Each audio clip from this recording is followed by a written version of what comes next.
자, 반갑습니다. 타이완 1등급 용사탐의 강용성 선생님입니다. 자, 여러분들 이제 드디어 자이스토리 들어옵니다. 우리가 자이스토리 하면은 뭐 명실공히 어쨌든 우리나라 최고의 기출문제집이죠. 네, 그래서 선생님이 일반적으로 이제 뭐 개념 정리 강의에는 개념 정리 강의하고 자이스토리 강의는 서로 선생님이 수업하는 방법이 틀려요.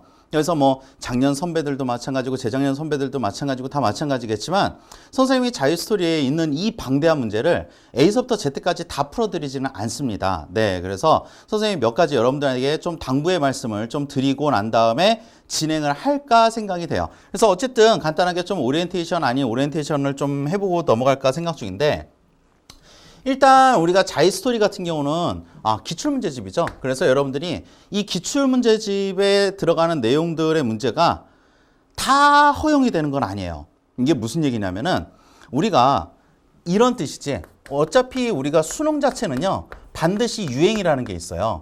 예, 수능은 유행이라는 게 있고, 그 다음에 올해 같은 경우에 이게 분명히 적용되는 문제들도 있겠지만 이게 되게 오래전 문제도 있어요. 제가 선생님이 보니까 대략 한 7, 8년 전 문제? 네, 여러분들 막 초등학교 때 뽀로로 가방 메고 막 뛰어다닐 때 그때 문제들도 심지어 있더라고요. 그래서 사실상 이 문제를 다 푸는 거는 의미가 없다. 선생님 생각엔 그래요. 그래서 수능은 유행이기 때문에 우리가 이 유행에 최대한 맞춰서 문제를 풀 생각이고, 그 다음에 중요한 게 뭐냐면은 자이스토리의 그 내용을 보시면 알겠지만 굉장히 해설이 꼼꼼하게 잘 돼 있어요. 네, 해설이 꼼꼼하게 잘 돼 있어서 여러분들이 그걸 보면서 다 이해가 되긴 될 거야. 근데 두 번째는 뭐냐면은 이건 절대 명심을 좀 해놓으셔야 돼요. 이 자이스토리 강의는 여러분들이 개념 강좌가 아니에요. 그치? 개념 강좌가 절대 아니라는 거지. 그러니까 선생님, 저 이 문제가 왜 이렇게 되는지를 모르겠어요 라고 질문을 하실 때 거의 대부분의 친구들을 보면은 이 개념이 안 돼 있어서 좀 틀린 부분들이 굉장히 많아요. 이게 뭐 느낌 자체는 그런 느낌이라고 봐야 돼. 그러니까 그 세술은 세푸대에 담아야 된다라는 느낌으로 선생님의 개념을 듣고 선생님의 자이스토리를 듣고 이런 식으로 들어가는 게 굉장히 여러분들에게 도움이 될 테고, 어찌됐든 간에 이 안에서는 개념을 최대한 줄일 겁니다. 그래서 이 개념에 대한 수업보다는 이 문제를 풀 수 있는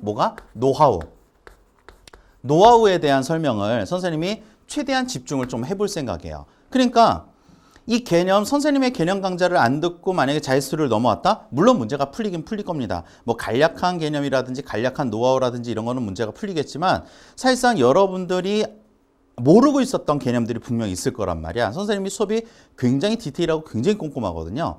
근데 이 문제풀이만큼은 그런 게 아니야. 문제풀이는 스피드하고 정확하고 빠르게 진행이 돼야 되는 거거든. 그래서 선생님은 일단 개념에 대한 문제보다는 노하우에 대한, 이런 문제는 이렇게 푸는 거야, 그거를 일일이 설명을 다 하고 답은 3번이죠 막 이런 거 안 합니다. 저는 여러분들 지금 고등학교 3학년이고요 내년이면은 대학교 캠퍼스에서 잔디밭 위에서 대굴대굴 굴러가면서 그제 남자친구 여자친구 사귀고 뛰어다닐 때예요. 이 답은 3번입니다 예 막 이런 거는 이제 옛날 얘기죠. 그래서 선생님이 그런 거는 최대한 지양할 겁니다. 그래서 최대한 안 할 거고, 그 다음에 세 번째는 뭐냐면은 문제를 선별할 거예요. 그래서 우리가 선별을 해서 문제를 풀 거고, 그래서 여러분들 이제 강좌명, 아까 눈치 빠르신 분들은 이제 보셨겠지만 선택과 집중을 할 겁니다. 선택과 집중이라는 우리가 보조 타이틀을 가지고 이제 수업을 할 거예요. 그러니까 문제를 봤을 때 무조건 문제를 다 푼다? 이거는 솔직히 의미가 없어요. 그래서 우리가 딱 봐야 될 문제들, 특히나 이제 선생님이 봤을 때 와, 요 문제 진짜 좋다 라고 하는 문제들과, 그 다음에 이제 정답률이 좀 낮은 것들, 그러니까 80%짜리 미만 문제들, 요런 것들을, 그러니까 80% 이상, 그러니까 요 선택과 집중에서 여러분들이 예를 들어서 여기에 나오는 이 선택과 집중이 있는데, 요게 예를 들어서 뭐 정답률이 80% 이상이야, 이런 문제는 풀 필요가 없어요. 왜냐하면 80% 이상이라는 거는 웬만한 개념 가지고도 충분히 문제를 풀 수 있다는 얘기거든. 그러니까 오히려 80% 이하짜리 문제들, 정답률이 좀 낮은 문제들을 중심으로 해서 여러분들과 한번 정리를 해볼 생각이에요. 그러니까 만약에 선생님이 수업하는 문제가 아니라 다른 문제에 대해서 내가 만약에 이해를 못했다? 그러면 일단 해설지를 한번 읽어보세요. 그래도 이해가 안 된다? 그럼 선생님한테 질문을 남기시면 되는 거고, 질문을 남겨서 답을 받았는데도 이해가 안 된다? 그러면은 이건 개념이 안 된 거예요. 여러분 개념을 듣고 오셔야 돼. 그래서 선생님이 가장 강추하는 수업의 커리큘럼을 따지면은 일단 여러분들이 무조건 개념을 먼저 들어라. 그죠? 개념을 무조건 먼저 들으시는 게 제일 좋아요. 개념을 먼저 들으시고, 개념을 들으신 다음에 문제를 이제 푸는 거지. 문제를 이제 풀 때 대략적으로 한 2분, 그죠? 2분 정도의 한 문항을 푸시는 게 제일 좋아요. 2분 정도의 한 문항. 조금 꼼꼼하게 문제를 풀으라는 얘기야. 원래 수능에는 30분 동안에 20문제를 푸는 거거든. 근데 5분의 마킹 시간에 5분의 검토 시간을 빼면은 20분 동안에 20문제를 푸는 거란 말이야. 그러니까 우리가 20분 동안에 20문제를 푼다는 얘기는 1분에 한 문제씩 풀으라는 얘기죠. 원샷 원킬로 풀어야 돼. 그러니까 수학력 시험은 어쨌든 간에 스피드 게임이기 때문에 여러분들이 그 문제풀이를 굉장히 스피드하게 문제를 풀어야 된다. 근데 벌써부터 막 1분에 한 문제씩 풀면은 너무 스트레스 받는 거고, 어떻게? 2분에 한 문항씩 이렇게 문제를 푸세요. 그런 다음에 여러분들이 뭘 해야 돼? 채점을 이제 해보시는 거지. 채점을 해보시고, 채점을 해서 맞았다 틀렸다의 개념보다는 채점을 할 때 여러분들이 중요한 게 뭐냐면 질문. 나 이 문제는 맞은 것 같긴 한데 사실상 이 문제를 맞았는데 그 문제를 내가 100% 잘 모르겠어. 그러면은 거기에 해당되는 분명히 뭐가 있어? 질문이 있을 거란 말이야. 이 질문에 최대한 포인트를 두시는 게 되게 좋아요. 그 다음에 이제 질문이 끝났어. 채점이 끝나고 질문거리도 있으면 여러분들이 이제 뭘 읽어보시냐면 해설을 읽어보시는 게 좋아요. 자이스토리는 문제를, 그러니까 우리나라 시중 교재 중에서 문제를 이렇게 접목시켜 놓고 문제를 이렇게 짬뽕시켜 놓은 문제들은요, 정말 기출문제지 많습니다. 네, 근데 그 중에서도 뭐가? 해설하면은요, 거의 자이스토리가 제 생각에는 거의 끝판왕이라고 보셔야 돼요. 그래서 이 해설을 보시고, 해설을 봤는데도 이해가 안 되면은 우리가 Q&A, 그죠? Q&A 게시판이 있지? 그래서 Q&A 게시판을 가지고 여러분들이 다시 질문하시고, 만약에 이 Q&A 게시판에서 질문을 했는데도 해결이 안 난다? 그럼 어떻게 해라? 다시 개념을 봐서 그 개념을 정리를 하시는 게 좋아요.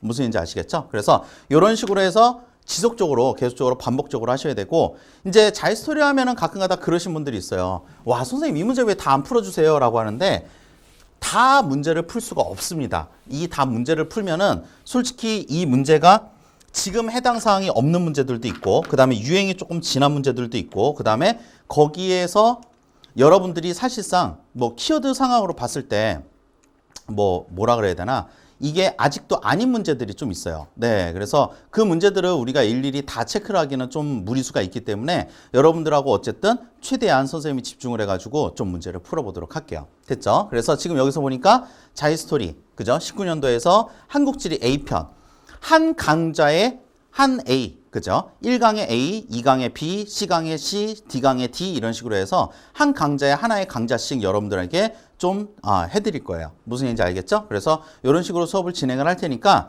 문제는 스피드하게, 그 다음에 개념은 깔끔하게 이렇게 정리를 해서 우리가 마무리 짓도록 하겠습니다. 자, 일단 맨 처음에 A 단원을 보면은요, A 단원은 이제 국토 인식과 국토 통일이라고 나와 있어요. 자, 이 파트에서 나오는 거는 일단 고지도, 고지리지 나오고요. 우리나라의 위치 나오고요. 우리나라의 영역이라는 게 나옵니다. 그래서 이 파트를 가지고 볼 거고, 지금 보시면은 정답률이 몇 퍼센트? 92%를 가져가고 있죠. 정답률이 92%를 가져가고 있는데, 이 92% 이런 문제들은 선생님이 풀지 않겠다라는 얘기야. 무슨 얘기인지 알겠죠? 그래서 정답률이 좀 낮은 걸 위주로 해서 가장 최근에 나온 문제들, 그 다음에 좋은 문제들, 이런 걸 추려서 선생님이 좀 정리를 해보도록 할게요. 자, 몇 번 문제로 넘어가냐면요, 우리는 바로 4번 문제로 넘어갈게요. 네, 4번 문제. 자, 4번 문제를 보면은 여기서 나타나는 게 관찬지리지와 사찬지리지의 특징이라 그랬죠. 그러니까 우리가 관찬지리지라고 하면은 기본적으로 우리가 조선시대 전기 때 만들어졌던 지리, 그지? 사찬지리지는 조선시대 후기 때 만들어졌던 지리지라는 거지. 그러니까 전기 때와 후기 때인데, 키워드는 후기 때 있지 않겠어요? 후기 때 뭐에 대한 키워드가 있냐, 그러니까 요때 여러분들이 백과사전식, 이게 중요한 거죠. 백과사전식 서술이 만들어진다, 이런 문제가 중요한 거야. 그지? 그래서 백과사전식 서술에서 만들어지는 것들이 뭐가 있느냐라고 보면은 전기죠. 잠깐, 전기. 자, 전기에서 뭐가 떨어져? 백과사전식. 그죠? 백과사전식 이렇게 떨어지는 거야.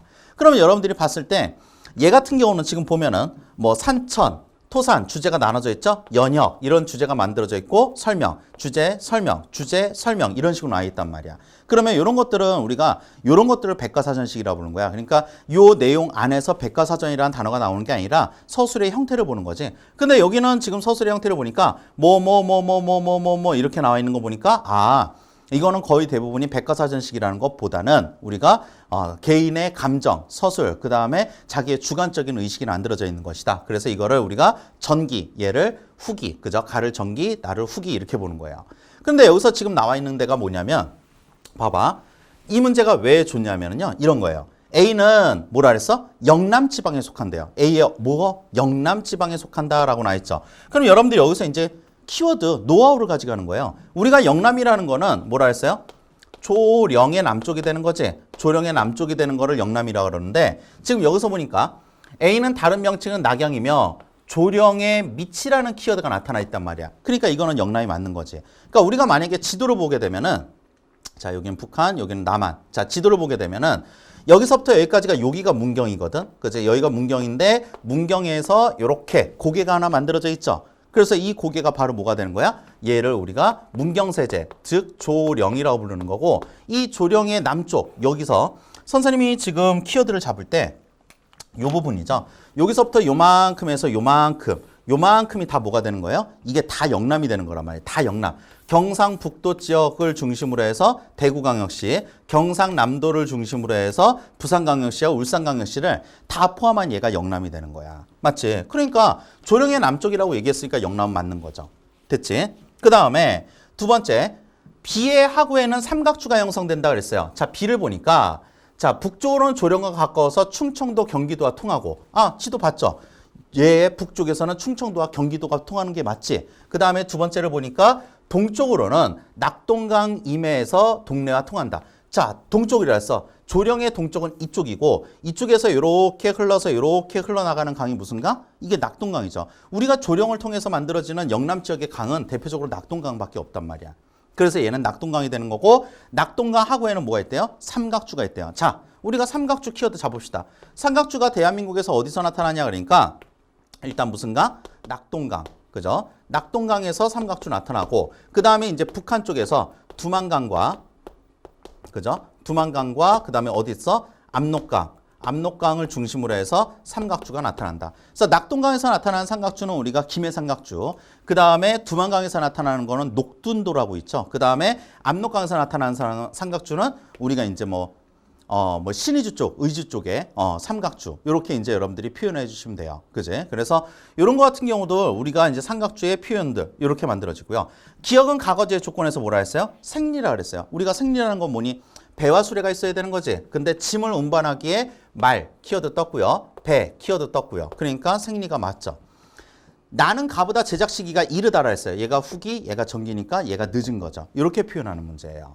됐죠? 그러니까 여기에 있는 선지를 쉬운 것까지 다 설명을 할 필요까지는 없고 간략간략하게 어려운 문제들 위주로 해서 이런 식으로 설명을 들어갈 겁니다. 이 문제 굉장히 괜찮은 문제들. 우리가 택리지 문제 중에서 가장 미래지향적인 문제라고 여러분들이 보셔도 상관없어요. 자, 다음 문제는 몇 번을 넘어갈 거냐면요. 8번 파트로 갈 겁니다. 자, 8번이 우리가 정답률이 81%이긴 한데 아까 우리가 봤던 대동여 지도와 그 다음에 거기에 해당되는 동국 지도를 우리가 표현할 수 있어요. 자, 동국 지도 내용이 그닥 그렇게 흔하게 나오는 내용이 아니거든. 자, 조선시대에 제작된 가나 지도에 대한 옳은 설명은 나와 있어. 정상기 나와 있고요. 그제 키워드 정상기 나와 있고 8장의 지도를 합치면 자, 조금 올려볼까? 정상기가 나와 있고 8장의 지도를 합치면 전국 지도가 되는데 요렇게 크다. 요 백리척 나와 있죠? 그러니까 우리가 대동여 지도 같은 경우는 10리척을 이용하고요. 동국 지도 같은 경우는 100리척을 이용해. 그제? 그러니까 동국 지도는 사이즈가 작고 대동여 지도는 사이즈가 되게 크죠. 요런 것들. 그래서 100리척을 사용한다. 그래서 이런 키워드를 가지고 우리가 동국 지도라는 걸 알 수 있고 남북 22단 동서 19면으로 변수해 분첩, 절첩식 나왔어요. 그지? 나눌 수 있고 오릴 수 있다. 왜? 휴대가 편리하기 위해서. 얘는 누구?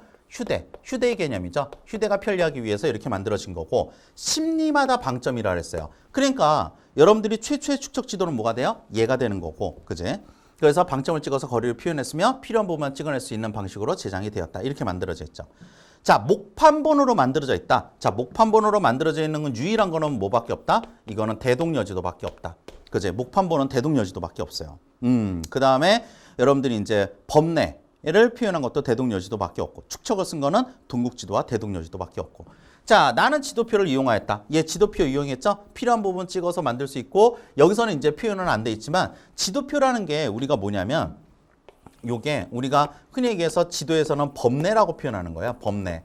그제? 범례. 그래서 여러분들 지도표의 가장 대표적인 게 뭐니? 이거죠, 이거.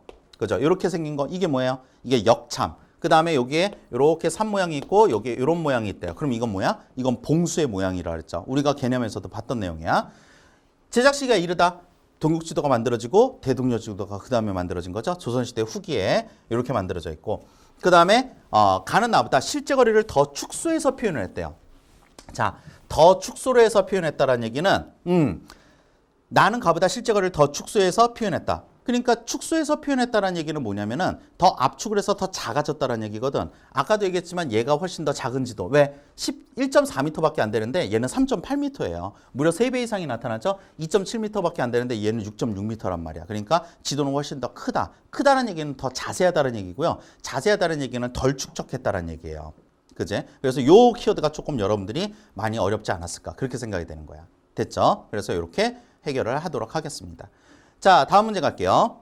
다음 문제는 이제 바로 옆에 있는 9번 문제로 갈게요. 이건 대동여지도의 실제 그림을 보고 여러분들이 한번 분석을 해봐라 라는 거죠. 자, 정답률은 80%예요. 그닥 그렇게 정답률이 낮진 않아요. 그냥 기본적으로 문제를 풀 수 있는 정도. 자, 나는 가나안은 대동여지도 일부이다. 이를 보고 알 수 있는 내용으로 옳은 것은 나와 있어요. 그래서 밑에 있는 걸 딱 보니까 가가 있고 나가 있대요. 그러면 요 밑에 아까 얘기했던 이게 바로 지도표가 되는 거죠. 앞에서 문제를 봤던 지도표가 이렇게 나오는 거고, 얘는 고산성, 뭐 오래된 산성이고, 창고, 역참, 진보, 그 다음에 봉수, 무성, 유성. 유성은 이제 성을 가지고 있다. 뭐 이런 뜻이죠.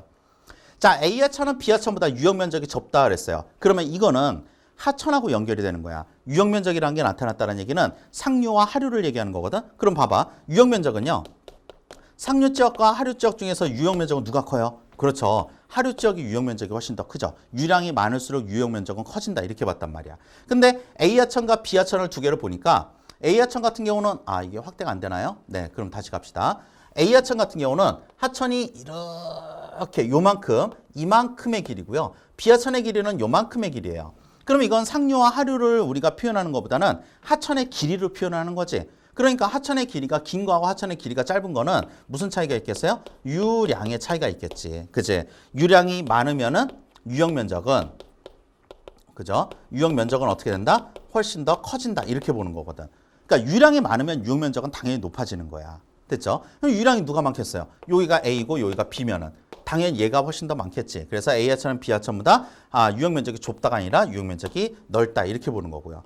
C하천은 선박의 운행이 가능하다 그랬어요. 자, 여기 C 있죠? C하천을 보니까 C가 하나, 그 다음에 둘, 이렇게 쌍선이 만들어져 있는 거 보이시죠? 그러니까 C하천은 당연히 운행이 가능하지. 단선은 강하천을 쓸 수 없지만 쌍선은 강하천을 쓸 수 있다. 이렇게 표현하는 거예요.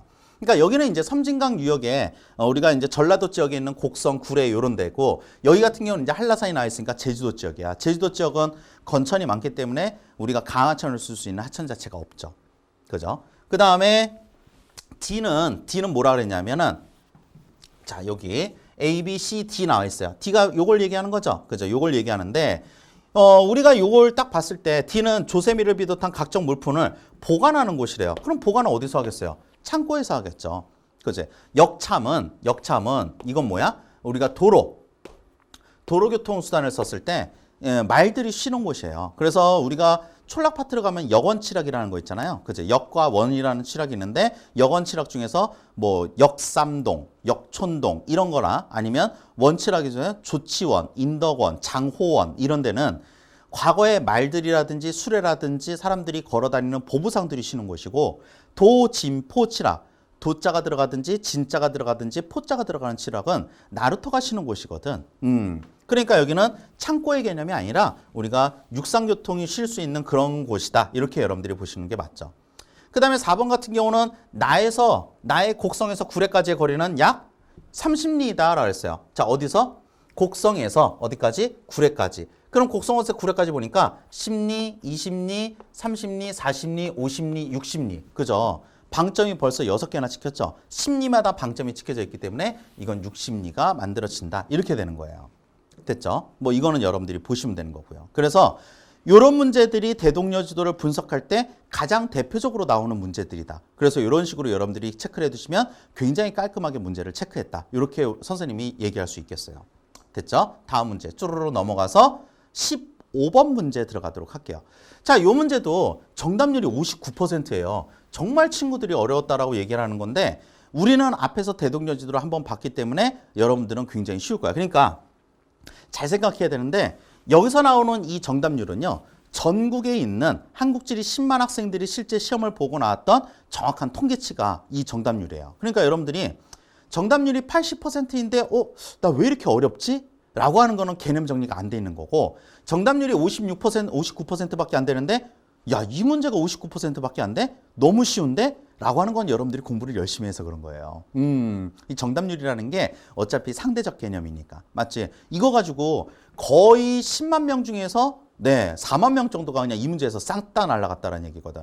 일반적으로 표현하면은 정답률이 한 80% 미만 정도가 떨어지면은요. 우리는 약 중급의 난이도 이 정도로 보는 거고요. 80에서 70% 정도가 중급. 그다음에 이제 80% 이상은 하급이고요. 그다음에 69%서부터 그 이하가 약간 상급이다. 이렇게 문제를 보는 거거든요. 그러니까 이 문제는 대략적으로 이제 상급의 문제 정도 보시면 돼요. 자, 그럼 봐봐. 자, 지리 수업의 한 장면이고 옳은 내용을 발표한 학생들을 고르세요. 심지어 2점짜리 문제예요. 2점짜리 문제인데도 정답률이 이 정도밖에 안 나왔다는 얘기는 공부를 안 한 친구들이 정말 많다라는 얘기. 그러니까 여러분들은 되게 당당하게 생각을 하셔야 돼요. 선생님하고 개념 정리도 완성을 하고 거기에다 이제 자유스토리까지 같이 따라와서 수능을 준비한다는 얘기는 너무나 열심히 여러분들이 공부를 열심히 잘 하고 있다는 얘기야. 선생님은 그렇게 생각해요. 가자. 교사, 대동여지도의 일부와 지도표를 보고 알 수 있는 내용을 발표해 볼까요? 그랬어요. 자, 그러면 보면은 이게 대동여지도래요. 그래서 뭐 A가 나타나 있고 B 있고 C 있고 D 있고 한데 하나씩 봅시다. A는 육로 및 수로교통이 편리한 중심지이다. 자, A가 나와 있죠? A가 딱 있는데 육로가 왜 편하니? 그러니까 여기서부터 여기까지 방점이 있는, 방점 있는, 방점 있는, 방점. 지금 선생님이 대략 그려도요. 지금 몇 개예요? 하나, 둘, 셋, 넷, 다섯, 여섯. 6개의 길이 만나고 있다. 와, 그럼 이거는 진짜 중심지 아닐까? 그러니까 여러분들이 와, 여기는 진짜 가게도 되게 많고 여기 되게 놀기 편하다라고 하는 곳의 공통적인 특징이 뭐예요? 없는 버스가 없어요. 사방팔방에서 버스 다 옵니다. 막 사거리 있고 오거리 있고 막 교차로 있고 난리가 나요. 그런 데가 항상 집중하는 데 곳이 아닐까? 그러니까 얘는 당연히 육로가 많이 발달돼 있고요. 그 다음에 이제 뭐가 있어요? 수로교통이라 그랬어요. 수로교통은 보이시는 여기에 이렇게 쌍선이 있죠. 그러니까 여기서 배를 내릴 수가 있다는 얘기야. 쌍선이 있으니까. 그래서 배를 내릴 수 있고 도로가 있으니까 육로와 수로가 다 발달할 수 있다. 이렇게 보는 거죠. 그 다음에 두 번째로 보니까 을 나왔어요. 자, 을을 보니까 여기는 을이 뭐라고 나와 있어요? A는 지도 제작 당시에 도읍지이다 그랬어요. A가 지도 당시에 도읍지라 그랬는데 지금 여기서를 보면은 여기는 뭐랬냐? 읍치라고 불렀어요. 그러니까 도읍은 도를 통치하는 곳이고요. 읍치는요, 읍을 통치하는 곳이에요. 그래서 이것 때문에 친구들이 굉장히 많이 틀린 거야. 실제 이 문제가 막 어렵다 이런 문제는 아니거든. 근데 요 단어 때문에 조금 많이 헷갈렸던 거고, 그 다음에 이제 병은 A에서 B까지 당시거리로 10리가 넘습니다 그랬어요. 자, A에서 B까지 볼까? A가 있고 B가 있는데 여기서부터 여기까지의 방점은 요거 하나밖에 없습니다. 그러면 여기서부터 여기까지가 몇 리야? 10리라는 얘기지. 그 안에 B가 껴있으니까 이건 10리가 안 된다는 얘기지. 됐죠? 그래서 이런 내용이기 때문에 이게 문제가 어려운 건 아니에요. 자, A에서 C로 가려면 고개를 넘어야 된대요. 그럼 여러분들이 고개라는 거는 뭐가 있어야 된다는 얘기예요? 당연히 산이 있어야 된다는 얘기죠. 근데 A에서 C로 한번 가봅시다. 자, A에서 어느 쪽으로 가냐 하니까 A에서 C로 이렇게 간대요. 그러면 고개를 넘으려면 뭐가 있어야 돼? 산이 있어야 되는데 산은 뭐냐면 얘가 산이에요. 여러분들이 보는 요거 있죠? 요거나 요거나 요거 요런 게 산이야. 약간 기복이 있는. 또 여기 선 다 그릴 수 있겠네요. 몇 개 없으니까. 요게 산이에요. 그러니까 얘네들이 산인데 우리가 보는 A에서 C까지 여기서부터 여기까지 갈 때는 산을 단 한 번도 통과를 안 하지. 그러니까 만약에 고개를 가려면 어떻게 되냐면 산이 이렇게 가야 돼. A에서 B 이렇게 가야 돼요. 그래서 산을 넘는 여기가 고개가 되는 거거든. 근데 그게 아니란 말이야. 그러니까 이거는 고개를 넘는 게 아니라 오히려 여기서 나타나는 양쪽에 선이 있으니까 쌍선이 있으니까 당연히 이거는 하천을 건너간다. 이렇게 표현하는 거죠. 그래서 여기는 우리가 고개가 아니라 하천이 있어야 된다. 이렇게 표현한 거고요. B는 A의 방어를 위한 통신시설입니다. 라는데 통신시설은 거의 대부분 봉화를 얘기하는 거 아닐까? 그러니까 여기서 보면은 읍치, 역참, 창고, 고산성이 있는데 봉화가 없습니다. 봉화는 이렇게 있어가지고 아까 우리가 위에서 한번 본 적이 있는데 아까 몇 번 문제였죠? 여기에 있었나? 네, 여기 있네요. 이게 봉수잖아요. 이게 봉수. 그치? 이게 통신시설이란 말이야. 우리 앞에서 봤던 문제 중에서. 그러니까 이거하고 고산성은 서로 개념이 틀린 거예요. 위에 불이 있니 없니 요 포인트가 중요한 거지. 그러면 다시 여러분들이 보시면은 여기는 지금 봉화에 대한 개념이 있냐 없냐? 없어요. 그냥 고산성 하나만 있는 거야. 그러면 봉화는 어떻게 생겼냐면 아까도 얘기했지만 산이 이렇게 있고 여기에 불이 하나 이렇게 있어야지 이게 봉화가 되는 거예요. 됐죠? 그래서 이 문제도 이렇게 정리를 하시면 되겠습니다. 앞으로 문제풀이는 계속적으로 이렇게 할 거예요. 그러니까 여러분들이 미리 채점을 하시고 문제를 푸시고 그 문제에 해당되는 해설을 읽어보시고 그 다음에 질문을 하시고 또 개념을 보고 계속 반복을 해야 되는 거야. 그러니까 선생님이 노파심에서 하는 얘기지만 이 국영수 같은 문제들은요. 여러분들이 아주 많은 양의 문제를 빨리 다양하게 문제를 푸는 게 중요해요. 왜? 어찌됐든 간에 국어나 영어나 수학은요. 똑같은 문제에 똑같은 내용에 똑같은 지문이 나올 수 있는 가능성이 거의 없잖아요. 그러니까 문제를 보면서 내가 그 문제에 대한 통찰력을 익히는 게 되게 중요한데 사회탐구, 그 중에서도 지리는요. 그게 아니에요. 하나의 문제를 보더라도 정말 이 문제가 똑같이 나올 수 있거든요. 그래서 하나의 문제를 디테일하게 본 문제 또 보고 본 문제 또 보고 하는 게 가장 중요합니다. 그러니까 공부 방법이 국영수와 사회탐구는 완벽하게 틀려요. 그러니까 대충 해설도 안 보고 내용도 안 보고 뭐가 질문 있는지도 모르고 그냥 문제 막 100문제 풀고 채점 막 한 다음에 틀린 문제 밑줄만 쭉 쳐놓고 넘어가?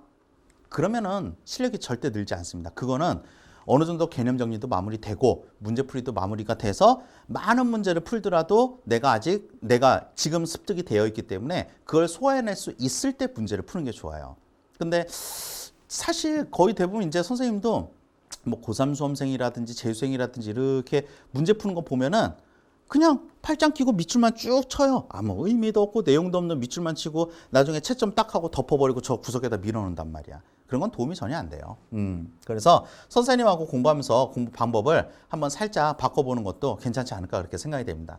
자, 문제 해결했고요. 다음 문제 갑니다. 다음 문제는 몇 번 문제예요? 네, 17번 문제입니다. 자, 17번 문제를 보니까 조선시대에 편찬된 지리지 아까 봤던 거지. 그래서 여기서부터 여기까지 쭉 보니까 얘는 뭐가 들어갔어? 백과사전식 서술이 들어갔고 얘는 우리가 개인에 대한 서술이 들어갔으니까 여기를 우리가 뭐라 그래? 전기라고 부르고 얘를 뭐라 그래? 얘를 후기라고 부르면 된다. 전기와 후기가 같이 나타나 있다. 이렇게 보면 되는 거고요. 그러면 이게 끝났냐? 이 문제를 가져온 이유는 얘 때문에 가져온 거예요.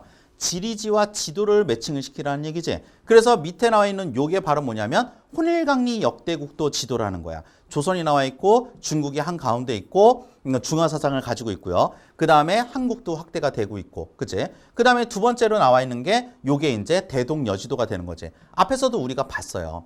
그럼 봐봐. 가는 나를 요약해서 편찬해왔다.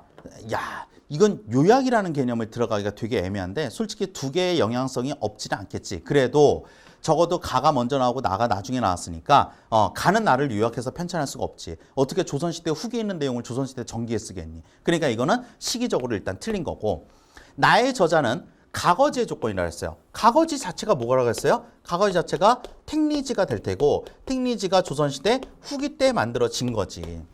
그지? 그러니까 이거에 대한 맥락을 알고 있니? 그걸 갖다 매칭시킬 수 있니? 이것만 물어본 거고 A는 중화사상의 영향을 받아서 우리나라가 상대적으로 축소돼 있대요. 아까도 보여드렸죠. 상대적으로 축소라는 개념이 들어가기 위해서는요. 우리나라가 적어야 돼. 중국이 이만한데 우리나라가 이만해요. 근데 더 대박은 뭐냐면 얘가 아프리카다. 아프리카하고 우리나라하고 사이즈가 비슷하다는 얘기예요. 그러니까 완전히 이거 애국심 장난 아닌 거죠. 그래서 우리나라와 중국이 같이 확대가 되었다. 이렇게 표현하는 게 가장 정확한 매칭의 답안이다. 이렇게 보는 거죠. 그죠? 자, 그러면 이제 그 다음에 보면은 나와 있고 했고요. 우리나라의 부분은 비지도를 축소 편집해서 만들어졌었다. 그지? 뭐 우리나라의 부분은 비지도를 축소 편집해서 이쪽으로 가져왔대요. 이것도 말이 안 되는 거지. 조선시대 전기와 조선시대 후기니까. 됐죠?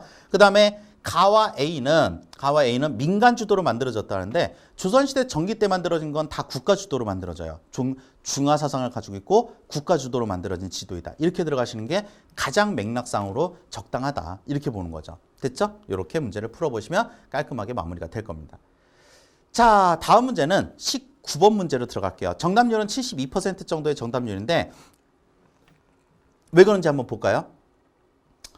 영암의 동남쪽 바닷가에 있는 8개의 고을은 풍속이 거의 비슷하다. 그중에 해남과 강진인데 여러분들이 강진이 어디 있는지 몰라도 상관없어요. 왜? 우리는 그래도 해남이 여기에 있는 게 우리가 해남이라는 걸 알고 있기 때문에 전라남도 지역에 만들어져 있죠. 그제? 여기가 해남. 그러니까 해남 지역은 우리가 전라남도 지역이다. 일단 그건 알 수 있겠고 두 번째는 탐나에서 바다를 건너오는 길목이라서 말, 소, 귤, 유자 등 통해서 소득을 올린다. 어쨌든 이거는 우리가 서술형으로 만들어진 거지. 그러니까 얘는 조선시대 후기의 지리지이다.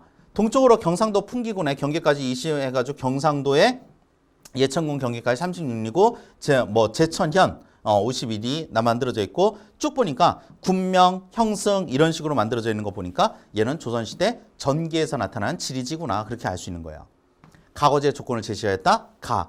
국가 주도로 제시했으니까 전기 이렇게 만들어진 거죠. 아까 위에서 봤던 거 그대로예요. 그런데 뭐 기억은 니보다 고위도에 위치한다. 요것 때문에 친구들이 굉장히 많이 헷갈린 거거든. 여기서 여러분들이 예를 들어서 예천, 뭐 경상도 풍기, 그 다음에 남쪽으로 경상도 해가지고 제천 이렇게 만들어져 있는데 요 파트가 여러분들이 어디냐? 그러면 여기 나와 있잖아요. 단양은 이렇게 만들어져 있잖아. 그러면 아까 봤던 우리가 해남이 여기고요. 해남이 여기고 그 다음에 단양이 여기란 말이야. 단양이 여기. 그 다음에 그 옆이 이제 충북 제천이 떨어지는 거고요. 그러니까 위도상으로 봤을 때는 얘가 저위도, 얘가 고위도 이렇게 떨어지는 거지. 그래서 요것 때문에 많이 망가진 거야. 그러니까 고위도와 저위도라는 키워드가 나타나면은 여러분들이 여기서 가장 중요한 건 뭐다? 우리가 지명과 위치다. 그러니까 지금 선생님이 어렵다라고 하는 문제들을 지금 몇 개 여러분들이 보시면 이제 느낌이 왔겠지만 거의 대부분의 특징들이 이 택리지에서 나오는 그런 내용들 중에서 이 내용이 어디에 있는가 여기에서 친구들이 가장 많이 망가진다라고 보시면 돼요. 됐죠? 그래서 여기까지 문제를 풀었고요. 다음 문제 갑니다. 20번 문제예요. 자, 이것도 대동여지도 분석하는 문제죠. 어려운 문제는 아니고요. 자, 하나하나씩 갑시다. 자, A에서 G까지 거리는 60리 이상이다 그랬어요. A가 있고요. G가 있대요. 근데 얘는 여기서 여기까지 10리, 20리, 30리 정도가 되겠죠. 그지? 아까 했던 내용이니까. B는 관하가 있는 해나 중심지래요. 자, B가 있는데 B가 뭐가 있어요? 요게 우리가 이렇게 만들어져 있다. 그럼 얘는 무슨 표시를 했어? 역참. 관하는 고산선, 역창, 읍치, 창고 중에 관하는 읍치에 있겠지. 이게 읍을 통치한다는 뜻이잖아요. 그러니까 이건 틀린 거죠. 시의 정확한 해발고도를 알 수 있다. 대동여지도는 해발고도, 정확한 해발고도를 알 수가 없고요. 농경지와 광산에 대한 법례도 없기 때문에 알 수 없다라 했었지. 이거 되게 중요한 포인트였었잖아. 그러니까 이것도 C도 틀렸고요. 자, 그 다음에 D. 배가 다닐 수 있는 하천이다 그랬어요. D가. 그런데 여기서 보니까 D를 보니까 D가 어떻게 생겼어요? 이렇게 생겼네요. 단선이죠. 그러니까 배가 다닐 수 없겠죠. 그 다음에 E와 D, E는 D와 F 하천의 유역을 나누는 분수계이다. 자, 여기서 나오는 이 분수계가 바로 무슨 뜻이에요? 이게 바로 능선이라는 뜻이고요. 능선은 뭘 연결한 거야? 산의 정상을 연결한 거고요. 그렇다는 얘기는 뭐가 있어야 돼? 반드시 여기는 산이 있어야 된다는 기본적인 의미가 들어가야 되는 거야. 그런데 자, E와 D라고 불렀어요. E와 D. 자, 그러면 E가 여기 이렇게 있고요. D가 여기에 이렇게 있대요. 그러면 E는 뭐냐 그러니까 E는 산이고요. 그지? D는 뭐냐 그러니까 D는 우리가 하천이란 말이야. 근데 F의 하천의 유역을 경례에 나눈대요. 얘가 잘 봐. 얘가 이렇게 나눠져 있는 게 요게 자, 요건 지우고 이렇게 나눠져 있는 게 요게 두 개가 하천이야. 근데 그 사이로 뭐가 있어요? 약간 굵기의 기복이 있는 산이 이렇게 있는 거지. 그러니까 비가 왔을 때는 이 산에서 하천이 이렇게 빠지고 이 산에서 하천이 이렇게 빠지면서 하천의 유역을 나눌 수 있는 분수계, 경계가 될 수 있다는 얘기예요. 문제 진짜 어렵죠. 그지? 그러니까 이 문제를 보려면은 분수계가 뭔지를 알아야 되고 뭐 우리가 관하에 의해서 만들어지는 읍치가 뭔지도 알아야 되고 쌍선이 뭔지도 알아야 되고 심리마다 방점이 뭔지도 알아야 되는 거야. 어렵습니다. 그래서 이 문제 깔끔하게 여러분들이 체크하시면 되겠어요. 자, 21번. 이제 본격적으로 우리나라의 위치 파트 들어갈게요. 가마 지점에 대한 설명으로 옳은 것은 나와 있어요. 그래서 우리나라에 어쨌든 우리나라의 사극이라고 나타나 있죠. 그래서 여러분들이 이제 지도를 이렇게 보시면은 우리나라의 사극에 대한 존재를 뭐 간략하게는 여러분들이 어느 정도는 아실 거예요. 자, 우리나라 여기가 어디야? 최북단, 유포진, 43도 북위를 가지고 있고요. 여기가 어디예요? 만도, 아까 얘기했던 삼각주 있었죠? 삼각수 있는 지역 또는 신의주, 서울서부터 신의주까지 가면은 우리가 경의선이라고 부를 수 있고요. 여기가 최서단, 124도의 이스트. 그죠? 얘가 언제? 124도의 이스트를 가져가고요. 그 다음에 최남단은 여기 마라도죠. 33도 06분을 가져가고요. 최독단, 여기가 독도죠. 131도 52분을 가져간단 말이야. 그래서 적어도 우리나라 사극은 여러분들이 체크할 수 있냐라는 거죠. 그러면 여기를 보면 일단 답은 나왔어요. 뭐가 있니? 124도 키워드 있으니까 신이 주겠고요. 여기 127도 30분이라 그랬어요. 그럼 120도 30분은 우리가 뭐야? 중앙경선이라 그랬었지. 중앙경선이고 38도에 걸려 있으면 양구. 양구는 그래서 한반도의 가장 가운데이기 때문에 무슨 축제를 한다? 배꼽 축제를 한다. 이런 식으로 우리가 배웠단 말이야. 그 다음에 여기는 131도 52분이 나와 있으니까 당연히 독도가 떨어지겠고요. 여기는 32도 07분이에요. 아까 얘기했던 33도 06분은 마라도, 32도 07분은 이여도가 되는 거죠. 이거 우리 개념 때 여러분들 꼭 외워야 될 포인트라고 얘기했었잖아요. 딱 떨어졌죠. 우리나라에서 일몰 시간이 가장 이르다. 봐봐. 일출 시간이 가장 빠른 거는 해는 여기서부터 여기까지 이렇게 뜨거든요. 그러니까 일출 시간이 가장 빠른 거는 독도, 일몰 시간이 가장 빠른 것도 독도, 업그레이드 했었죠. 뭐 남중고도 시간이 가장 빠른 것도 독도다. 이렇게 표현했었잖아요. 그러니까 이거는 우리나라에서 일몰 시간이 가장 빠른 거는 마라고 표현하시는 게 맞죠. 그 다음에 나는 우리나라 영토의 최서단에 해당이 된대요. 나가 우리나라의 영토의 최서단이라 했는데 여러분들이 여기서 얘기하는 이제 우리나라 영토에 대한 개념이에요. 잘 들어봐. 헌법에 들어가 있는 내용이라고 얘기했어요. 헌법에 들어간 내용은 우리나라의 영토는 38성 남쪽은 맞지. 맞잖아요. 여러분들 우리나라에 아빠가 뭐 예를 들어서 아빠 회사 갔다 올게. 그리고 평양 가면 돼, 안 돼? 이거 월북이잖아요. 그러니까 이건 안 돼. 근데 헌법상에서 우리나라의 영토의 범위는요. 한반도와 그 부속도서라고 표현을 해요. 그러니까 영토가 어디? 여기 나와 있는 이게 다 우리나라의 영토라고 부르는 거야. 근데 이제 역사적인 사실 때문에 지금 분단을 하고 있는 거고 서로의 체제 때문에 자유민주주의와 공산주의로 나눠진 것 뿐이지 사실상 우리나라의 영토는 한반도와 그 부속도서이기 때문에 여기에 나와 있는 백령도는 124도 39분인데 얘는 124도 10분이란 말이야. 그러니까 더 서쪽은 얘가 훨씬 더 서쪽이죠.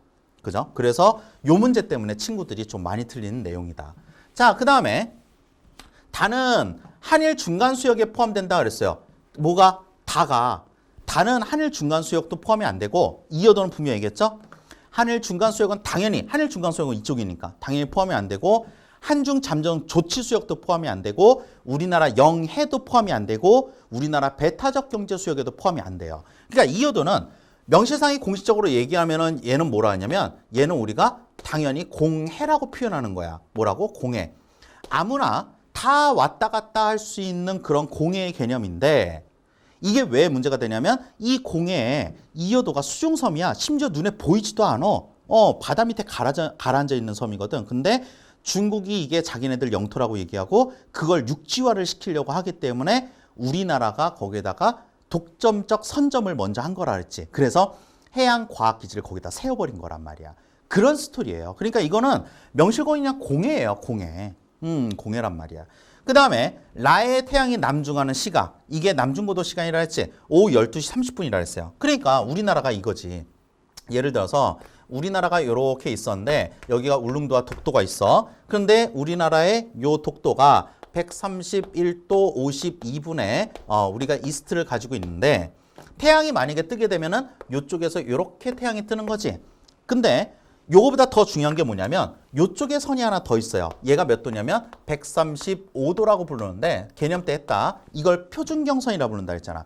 우리나라 시간의 기준이 되는 거는 바로 이게 표준경선이 요게 기준이 되는 거야. 그러니까 내가 시계를 딱 봤는데 12시야. 근데 그 12시는 태양이 여기 있을 때가 12시가 되는 거야. 이게 시간의 기준이 되는 거니까. 그러니까 우리가 흔히 얘기했을 때 12시면은 태양이 여기 있나 보다. 그런 게 아니라 우리 대한민국의 시간의 기준은 이게 기준이 되는 거야. 여러분들하고 저하고는 솔직히 뭐 시간 약속을 잡아놓고 이렇게 수업을 하는 건 아니잖아. 그런데 만약에 여러분들하고 저하고 현장에서 만났어. 그죠? 현장에서 만났는데 뭐 우리가 수업 시간이 오후 7시야 라고 했는데 누구는 7시에 오고 누구는 7시 반에 오고 누구는 7시 40분에 오고 그래. 그럴 수가 없어요. 대한민국은. 왜? 대한민국의 표준경선이 이거 하나밖에 없다니까. 그러니까 여기에 해가 이렇게 떴을 때가 딱 우리가 얘기할 수 있는 정오 12시가 되는 건데 문제는 뭐냐면 어디에 해가 떴대요? 얘가 우리나라의 서울 지역에 만약에 해가 이렇게 떴다는 얘기야. 그제? 해가 이렇게 떴으면은 무슨 얘기예요? 여기서부터 여기까지 어느 정도의 시간이 흘렀다는 얘기잖아. 그럼 적어도 여기에 나타났을 때는 12시의 이후다 이렇게 여러분들이 표현할 수가 있다는 얘기지. 뭐가 되는 거야? 12시의 이후다. 이게 중요한 거예요. 12시 이후라는 게. 그러니까 여기서는 선생님 12시 30분이 아니라 예를 들어서 12시 30분 뭐 40초 아닐까요? 이게 그 개념이 아니라 여기서 포인트는요. 요 30분이라는 얘기가 이후라는 얘기예요. 그제? 12시를 지나서 체크를 하는 것이다. 이렇게 표현하는 거거든. 됐죠? 이렇게 표현한다. 그 다음에 이제 나타나는 거 많은 영의 설정에서 직선기선이 사용된다 그랬는데 자 이것도 봐보세요. 우리가 직선기선을 사용해 직선기선 자 복습 들어갑니다. 직선기선과 통상기선이 있대요. 그럼 통상기선은 동해라든지 울릉도라든지 독도라든지 제주도라든지 마라도라든지 해서 총 몇 개? 5개가 나타나는 게 통상기선인데 직선기선은 두 가지를 일단 나눠야 된다 그랬죠. 12해리를 가지고 있는 직선기선이 있고 그제? 그 다음에 몇 해리? 3해리를 가지고 있는 직선기선이 있다. 이렇게 표현했잖아요. 그러니까 내가 만약에 3해리를 10해리를 가지고 있던가 3해리가 가지고 있는데 3해리는 뭐라 했어? 대한해협이 3해리가 가지고 있는 거고 그 다음에 나머지 거 서해안이라든지 남해안이라든지 아니면은 영일만 지역이라든지 울산만 지역을 중심으로 해서 나타난다. 그래서 우리가 통상기선 몇 개? 5개. 직선기선 몇 개? 5개. 이렇게 표현한다 그랬어요. 근데 마 같은 경우는 어디예요? 독도가 들어갔잖아요. 그럼 독도는 어디 들어가겠니? 여기 있네. 독도. 그치? 그럼 독도는 통상기선이에요? 직선기선이에요? 당연히 통상기선이 되는 거지. 끝. 영의 설정에서 직선기선에 사용한다. 이게 틀린 거예요. 그러니까 이런 내용들이 지금 선생님이 이렇게 얘기를 하면 여러분들이 와 저거 아는 내용도 있고 모르는 내용도 있고 되게 잡다하단 말이야. 그러니까 그 빠진 내용이 있으면은 이게 문제가 되는 거예요. 그러면은 그 빠진 내용만 추려가지고 들어가는 것보다는 빠졌다라는 사실이 되게 위험한 거거든. 여기는 빠질 내용이 있을 단원이 아니야. 선생님을 따라서 열심히 개념 정리를 마무리하신 분들은 이 내용 중에서 배웠는데 잊어버린 거면 상관이 없는데 이 내용을 몰랐다라는 사실은 개념이 완벽하게 정리가 안 됐다는 얘기예요. 그래서 다시 한번 여러분들이 정리를 하시는 게 여러분들이 훨씬 더 도움이 많이 되지 않을까 그렇게 생각이 됩니다. 됐죠? 자, 그러면 이제 그 다음 문제로 넘어갈게요. 25번으로 들어가겠습니다. 다음 자료는 택리지와 대동여지도의 일부이다. 이에 대한 설명으로 옳은 설명만 보기에서 있는 대로 고르시면 이렇게 나와 있어요. 그러면 여기서 나와 있는 게 뭐냐니까 안음의 동쪽은 거창이고 남쪽은 함양인데 그지? 산음은 지리산 북쪽에 있는데 내골모드 땅이 기름지다. 그러니까 여기는 어디냐면은 저 경상남도 하동 산천 거창이 있는 데예요. 우리가 요거는 뭐가 유명하다 해서 고령토가 되게 유명한 지역이라 그랬었죠. 자, 계속 갑니다. 그래서 만들어지는 게 A는 영남 지역에 속한다라 그랬어요. 일단 여기가 있는 게 여기가 뭐예요? 여기가 지리산이 있잖아요. 지리산인데 지리산의 어느 동쪽 쪽에 있잖아. 그러니까 우리가 지도를 봤을 때는 봐봐. 보면은 여기서부터 여기까지가 이제 태백산맥이 이렇게 있겠고요. 그제? 경상도의 경계선을 따라서 이렇게 있는 게 여기 지리산이란 말이야. 근데 지리산의 어느 쪽에? 동쪽에 있다 그랬으니까 얘는 경상남도고 이미 지명과 위치가 마무리되신 분들은 하동 산천 거창이 이쪽에 있고 얘가 고령토가 되게 유명한 지역이라는 걸 알고 있어야 돼. 이미. 무슨 얘기인지 아시겠죠? 그러니까 이런 것들은 와 선생님 저걸 어떻게 알아요? 라고 하는데 되게 죄송한 얘기인데 선생님 수업 들으신 분들은 다 알아요. 네, 왜냐하면 이거를 이미 지명 위치 수업하고 심지어 지도를 그릴 수도 있어요. 네, 충청도 지도 그리자 그럼 막 코끼리 그리고 전라도 지도 그리자 그러면 그리고 막 다 그런단 말이야. 그러니까 이거를 부러워하실 게 아니라 그제 와 이걸 어떻게 알아요? 라고 얘기하실 게 아니라 개념을 다시 한번 정립하는 시간을 가지시는 게 좋습니다. 됐죠? 그래서 뭐 모모가고 남쪽으로 돌아 낙동강으로 뭐 들어간다 이렇게 나와 있어요. 그래서 뭐 인재가 많다라는데 영남 지방에 속한다 맞고요. 그다음에 A에서 어디? A에서 20리 이내에 교통과 통신시설이 있대요. 요거죠. 그지? 요거 역참. 그러니까 우리가 교통수단이라고 하면 역참을 얘기하는 거고요. 통신, 여기서 얘기하는 통신시설은 정확히 얘기하면 봉수를 얘기하는 거예요. 봉수. 그제? 그 다음에 여기는 역참. 역참을 얘기하는 거고. 근데 역참이 있으니까 아 그렇구나 맞구나 이렇게 표현을 하는 거예요. 그 다음에 B에서 배를 타고 하류 방향으로 이동하면 A로 갈 수 있다. 자, B에서 배를 타고 하류로 이렇게 가는 거예요. 그러면 얘 같은 경우는 여기가 이렇게 단선이었다가 이쪽서부터 뭐가 되는 거예요? 쌍선으로 바뀌잖아요. 그럼 단선이었다가 쌍선이 된다는 얘기는 작은 하천이었다 큰 하천이 된다. 왜? 얘는 강한 하천이 안 됐다가 얘는 강한 하천이 됐기 때문이죠. 이렇게 표현하시는 거죠. 자, 리을번 가가지의 조건 중에서 기억은 지리의 내용이다 라고 돼 있고 니은은 인심의 내용이다 라고 했는데 자, 기억을 우리가 한번 봅시다. 땅이 기름지다. 자, 분명히 얘기했어요. 우리가 비옥도라든지 그제 배라든지 수레라든지 아니면은 우리가 상권이라든지 이윤이라든지 이런 키워드들 그러니까 내가 뭔지는 모르겠지만 경제적으로 도움이 될 수 있는 이런 것들은 살생자에 이로울 이자를 쓸 수 있는 생리의 개념으로 들어가야 되는 거고 그 다음에 장수와 예를 들어서 장수와 정승이 될 만한 인재가 많이 나온다 이런 것들은 우리가 지리에 해당이 돼요. 지리는 선생님이 얘기했잖아. 지리는 산수라는 개념.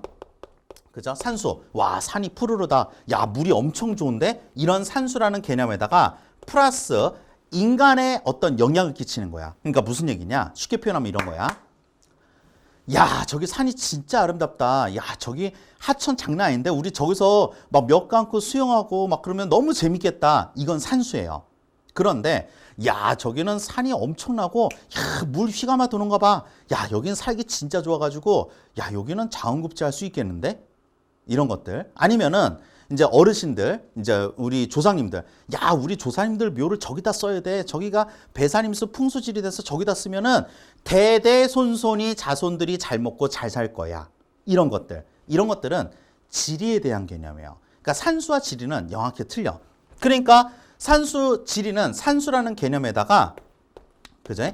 인간에게 어떤 영향을 끼칠 수 있는 것들이 들어간다? 그러면 얘가 바로 뭐가 되는 거야? 지리가 되는 거거든. 그러니까 장수와 정승이 된대요. 여러분들 생각해봐. 이게 얼마나 말도 안 되고 우스운 얘기냐면은 여기다가 집을 짓잖아요. 그러면 여러분들 서울대 간다는 얘기예요. 공부를 안 해도. 말이 돼? 아유, 그런 땅 있으면 제가 먼저 샀죠. 그죠? 하버드라도 가든지, 그지? 캠브리지를 가든지 그런 식으로 갔겠지. 말도 안 되는 거죠. 그게 무슨 상관이에요. 이제 하나의 조건과 환경이 좋으면은 공부하기 우리가 그런 거 있잖아요. 여러분들 예를 들어서 내 방에 딱 들어갔는데 내 방의 벽이 다 핑크색이야. 공부 되겠니? 아니죠. 집중이 되겠어요? 그거는 이제 좀 여성스러움을 강조할 수 있는 그런 거지. 근데 내가 방에 딱 들어갔는데 다 새파란색이에요. 공부 되겠니? 안 되지. 그러니까 여러분들 보면은 항상 공부를 할 수 있는 교실이라든지 공부를 할 수 있는 학원이라든지 공부를 할 수 있는 독서실을 가면요. 거의 대부분이 나무 색깔, 그지? 마음을 포근하게 해줄 수 있는 나무 원목 색깔이나 아니면 하얀 색깔 이런 식으로 만들어주는 게 그게 집중도가 굉장히 큰 색깔이거든요. 어쨌든 그런 겁니다. 자, 그래서 이런 거 이제 키워드 잡았고요. 다음 문제 갈게요. 자, 이건 됐고 다음 문제. 자, 26번입니다. 정답률이 65%인데요. 자, 요거는 뭐 어려운 내용은 아니에요. 자, 가자. 동해 가운데 위치한 뭐뭐 배 타고 동도와 서도. 그럼 이건 독도 얘기하는 거고요. 그 다음에 국토 최남단에 있는 분교를 둘러보고 아름다운 해안의 추억. 그러면 두 가지의 개념이 있다. 우리가 한반도 국토의 최남단이 있고요. 두 번째는 한반도의 최남단이 있어요. 이거는 상식적으로 좀 알아두자. 우리나라 국토는 영토를 얘기하는 거거든요. 그러니까 쉽게 얘기하면은 우리나라 국토라고 하면 대한민국 한반도의 부속도서까지 다 포함했으니까 여기가 최남단이 되는 거야. 마라도가. 그죠? 대한민국. 한반도와 그 부속도서가 대한민국 영토니까. 그런데 한반도의 최남단은 어디예요? 여기가 되는 거예요. 우리가 흔히 얘기하는 땅끝마을이지. 해남. 여기가 되는 거거든. 그러니까 한반도 최남단과 국토 최남단은 서로 틀려요. 상식적으로 알아두시고요. 자, 가는 최후 빙기에 육지와 연결돼 있다. 자, 우리가 최후 빙기라고 하면은요, 해수면이 몇 미터 정도 떨어지냐면 대략적으로 100미터 정도가 떨어질 때를 우리가 빙기대라고 그러거든. 근데 울릉도와 독도 사이에는요, 동해와 울릉도 독도 사이는 기본적으로 여기가 2,000m에서 3,000m 정도 떨어져요. 그러니까 당연히 이거는 육지로 연결이 안 됐겠지. 그지? 이것도 굉장히 중요한 키워드로 선생님이 얘기를 했고요. 종합해양과학기지는 누구 거라 했어? 당연히 이어도 거고요. 가는 나보다 전기 여객선의 일평균 운행 횟수가 많다. 얘는 되게 가까워요. 마라도는 제주도에서 이렇게 보면 마라도가 보여요. 그러니까 거기는 이제 배 타고 왔다 갔다 하는 거고, 요거는 이제 좀 적고. 일출 시간이 이르대요. 그러면 일출 시간이 이른 것도 마라도는 여기고 독도는 여기야. 그러니까 얘가 먼저 해가 뜨고 나중에 시간이 가서 여기 정도 가야지 해가 뜨는 거니까 일출 시간 독도, 일몰 시간 독도, 남중고도 시간 독도가 빠르다. 이렇게 들어가시는 거죠. 자, 가와나는 화산 활동으로 형성이 되었다. 얘와 얘. 우리가 기본적으로 화산섬이라고 부를 수 있는 게 총 몇 개? 총 4개. 그러니까 제주도도 화산섬, 그 다음에 마라도도 화산섬, 그 다음에 울릉도도 화산섬, 그 다음에 독도도 화산섬이고 그 중에 독도가 우리나라 화산섬 중에 제일 최초로 만들어진 화산섬이다. 그래서 얘네들 같은 경우는 언제? 신생대 4기 때 만들어졌다고 보면은 독도만 유일하게 신생대 3기 말에 만들어졌어요. 그래서 친구들이 선생님 신생대 3기면은 뭐 윤기 아니에요? 라고 하는데 얘만 좀 유일하게 특이성을 가지고 있는 거야. 그래서 이제 나중에도 보시면 신생대 3기 하면은 윤기지역, 신생대 4기 하면은 화산지역 이렇게 들어가는 거예요. 됐죠? 그래서 그렇게 알아두시면 되겠습니다. 자, 그 다음 쭉 넘어가서 우리가 29번 문제에 들어가도록 할게요. 29번. 자, 영해와 배타적 경제 수역의 관계다 이렇게 만들어져 있어요. 다음 글에 가나에 해당하는 지점을 AD에서 알맞게 고른 것은 나와 있다. 자, 뭐라고 돼 있냐 그러니까 자, 다시 잠깐 올라가 봅시다. 자, 외국의 선박에 자유로운 항해가 가능하지만 우리나라와 중국을 제외한 3국의 어선은 허락을 받아야 뭐가? 조업이 가능하다. 이 조업이라는 게 중요한 거죠. 조업이라는 거는 우리가 경제적 행위를 얘기하는 거야. 그런데 항해는 어떻다 그랬어요? 항해는 굉장히 자유로운데 조업은 분명히 허가를 받아야 된다라고 나와 있단 말이야. 그럼 이게 바로 뭐가 돼? 배타적 경제 수역이 되는 거지. 배타적 경제 수역. 그런데 배타적 경제 수역 중에서도 누구만? 우리나라와 중국만 쓸 수 있는 배타적 경제 수역이라고 했으니까 이건 잠정 조치 수역이 되는 거지. 그 다음에 우리나라의 독점적 권리가 인정되면서 누구만? 우리나라만 뭐가? 독점적인 권리가 인정되면서 수직상공으로는 우리나라 허가 없이는 다른 나라의 비행기가 절대 통과할 수가 없대요. 그럼 이건 영공이 되는 거고 그 바다는 영해가 되는 거고 그 육지는 영토가 되는 거죠. 됐죠?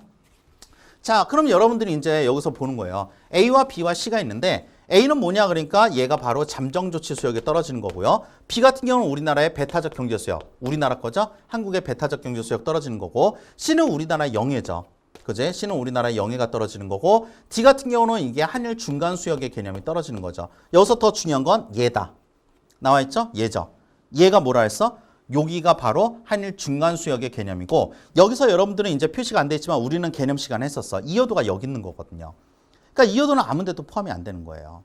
됐죠? 그래서 A, C 이렇게 정리하시면 깔끔하게 마무리가 되는 것이다. 이렇게 보시면 됩니다. 됐죠? 그러니까 이런 내용들을 여러분들이 지극히 좀 많이 복습을 해두셔야지만 좀 도움이 될 수 있다는 거예요. 자, 갑시다. 독도, 마라도, 울릉도의 차이다라고 나와 있어요. 정답률이 58%예요. 개념과 위치가 전혀 안 돼 있다는 얘기야. 그럼 봐봐.